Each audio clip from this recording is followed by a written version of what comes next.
भागवत गीता अध्याय 2 गीता का सार पार्ट 9 में देखते हैं। कृष्ण आगे अर्जुन से कहता है, जो इस जीवात्मा को मारने वाला समझता है तथा जो इसे मरा हुआ समझता है वो दोनों ही अज्ञानी है, क्योंकि आत्मा न तो मरता है और न मारा जाता है। तात्पर्य, जब देहधारी जीव को किसी घातक हथियार से घातक आघात पहुंचाया जाता है तो यह समझ लेना चाहिए कि शरीर के भीतर का जीवात्मा मरा नहीं है। आत्मा इतना सूक्ष्म है कि इसे किसी तरह के भौतिक हथियार से मार पाना असंभव है, जैसे कि अगले श्लोक में स्पष्ट हो जाएगा। ना ही जीवात्मा अपने आध्यात्मिक स्वरूप के कारण बाध्य है। जिसे मारा जाता है या जिसे मरा हुआ समझा जाता है वो केवल शरीर होता है, आत्मा नहीं। आत्मा ना तो जलता है, न भिगाया जाता है, न मारा जा सकता है और न ही उसे पैदा किया जा सकता है। किंतु इसका तात्पर्य शरीर के वध को प्रोत्साहित करना नहीं है। वैदिक आदेश है, किसी भी जीव की हिंसा ना करो। ना ही जीवात्मा अबद्ध है का अर्थ ये है कि पशु हिंसा को प्रोत्साहन दिया जाए। अगर हम आत्मा को मार नहीं सकते तो इसका तात्पर्य ये बिल्कुल भी नहीं होता कि हम जीवों को जब हत्या करते हैं अपने खाने के लिए तो वो हत्या नहीं कहलाता, क्योंकि हमने तो आत्मा को मारा ही नहीं है, हमने तो शरीर को मारा है और आत्मा तो अमर है। तो जब आत्मा मरा ही नहीं है तो उस जीव का हत्या कैसे हो सकता है? ऐसा सोचना बेवकूफ़ी है। किसी भी जीव के शरीर की अनाधिकार हत्या करना निम्न है और राज्य तथा भागवत विधान के द्वारा दंडनीय है।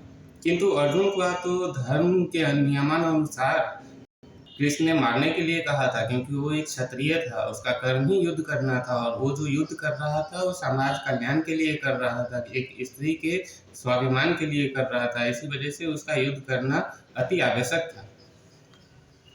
आगे कृष्ण अर्जुन से कहता है, आत्मा के लिए किसी भी काल में ना तो जन्म है ना मृत्यु।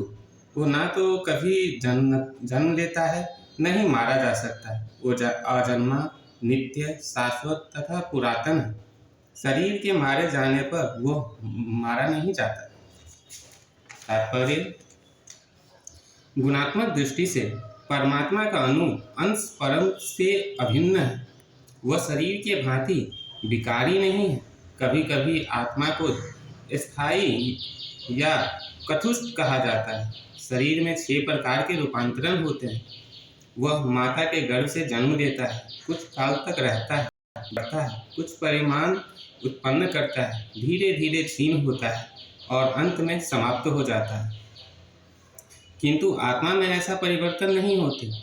आत्मा अजन्मा है, किंतु चूंकि वो भौतिक शरीर धारण करता है अतः शरीर जन्म लेता है। आत्मा ना तो जन्म लेता है ना मरता है।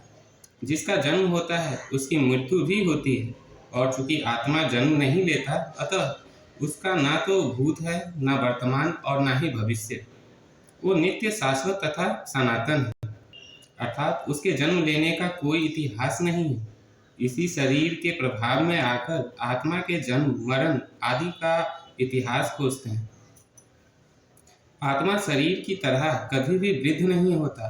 अतः तथाकथित वृद्ध पुरुष भी अपने में बाल्यकाल या युवा अवस्था जैसे अनुभूति पाते हैं।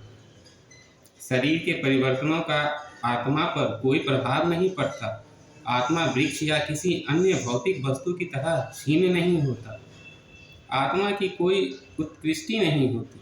शरीर की उत्कृष्टि संतानें हैं और वो भी विशिष्ट आत्माएं हैं, और शरीर के कारण वह किसी न किसी की संतानें प्रतीत होती हैं।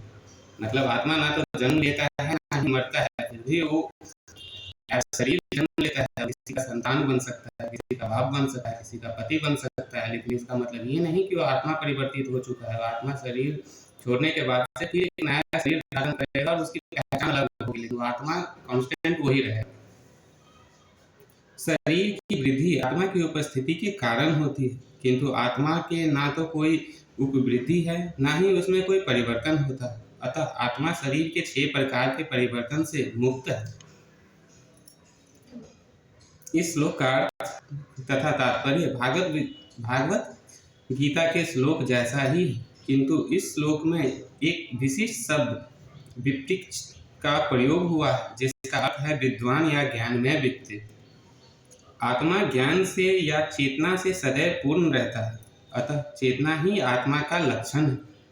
यदि कोई हृदय स्थित आत्मा को नहीं खोज पाता, मतलब कोई अगर अपने हृदय से अपने आत्मा को नहीं देख पाता, तब भी वो आत्मा की उपस्थिति की चेतना की उपस्थिति से जान सकता है।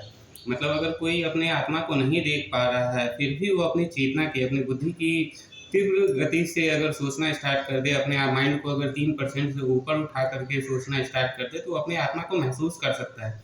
और वैसे भी हम अपने आत्मा को महसूस करते हैं, क्योंकि अगर नहीं कर पाते तो पाँव में चोट लगता तो हमें ये रियलाइज़ नहीं होता कि वहाँ पे चोट लगी हुई है, क्योंकि वो रियलाइजेशन हमें माइंड के थ्रू से होती है और चोट वहाँ नहीं लगी होती है, पाँव में लगी होती है। कभी कभी हम बादलों या अन्य कारणों से आकाश में सूर्य को नहीं देख पाते, किंतु सूर्य का प्रकाश सदैव विद्यमान रहता है। अतः हमें विश्वास हो जाता है कि यदि दिन का समय है, प्रातःकाल जो ही आकाश में थोड़ा सा सूर्य प्रकाश दिखता है, तो हम समझ जाते हैं कि सूर्य आकाश में है। इसी प्रकार चूंकि शरीर में चाहे पशु के हो या पुरुषों के कुछ न कुछ चेतना रहती है, अतः हम आत्मा की उपस्थिति को जान लेते हैं। किंतु जीव की यह चेतना परमेश्वर की चेतना से भिन्न है, क्योंकि परम चेतना तो सर्वज्ञ है, भूत, वर्तमान तथा भविष्य के ज्ञान से पूर्ण। विशिष्ट जीव की चेतना विस्मरणशील है। जब वह अपने वास्तविक स्वरूप को भूल जाता है, तो उसे श्री कृष्ण के उपदेशों से शिक्षा तथा प्रकाश और बोध प्राप्त होता है। किंतु श्री कृष्ण विस्मरणशील जीव नहीं है। यदि वो ऐसे होते तो उनके द्वारा दिए गए भागवत गीता के उपदेश व्यर्थ होते।